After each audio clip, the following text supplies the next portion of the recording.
আসসালামু আলাইকুম। কিভাবে ব্লক থাকা অবস্থায় পতাকা লাগাবেন, এটার প্রসেসিংটা কি, এই ভিডিওতে আমি তুলে ধরবো। আমার পরিচিত যারা লাগিয়েছে তাদের অভিজ্ঞতা আপনাদের মাঝে শেয়ার করব। আশা করি ভিডিওটা না টেনে সম্পূর্ণ দেখবেন এবং আপনার বন্ধু বান্ধব যারা আছে সবার মাঝে ছড়িয়ে দেবেন। দেখুন, এখন কোনো ঝামেলা নেই। আপনার নতুন একটি আরবাব খুঁজতে হবে এবং তার মাজনি আছে কিনা সেটা দেখতে হবে। যদি মাজনি থাকে তা নতুন আরবাবের পতাকা নেবেন। আর আপনার পাসপোর্টের ফটোকপি, পতাকার ফটোকপি, এগুলা অরিজিনাল থাকলে তো খুবই ভালো। এগুলা মক্তবে দিবেন। অনলাইনের মাধ্যমে আপনার ভিসা চেঞ্জ হয়ে যাবে। তবে পতাকা লাগাতে অবশ্যই আপনার অরিজিনাল পাসপোর্টটা লাগবে। অনেকের দীর্ঘদিন অবৈধ থাকার কারণে পাসপোর্ট নাও থাকতে পারে।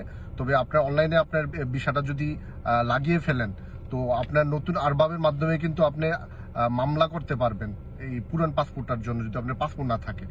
তো আপনি মামলা করলে মামলার পেপার নিয়ে এম্বাসিতে গেলে আপনি 15 দিনের মধ্যে পাসপোর্টটা পেয়ে যাবেন।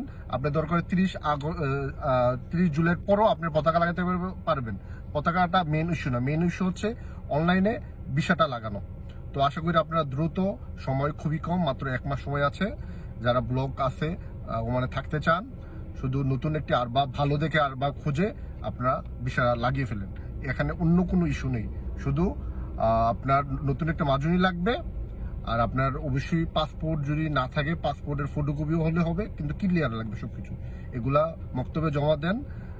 নর্মালি যাদের যত টাকা লাগে আপনার সেম টাকা লাগবে, 1 টাকাও বেশি দিতে হবে না। আসসালামু আলাইকুম, ভালো থাকবেন, দেখা হবে অন্য কোনো ভিডিওতে।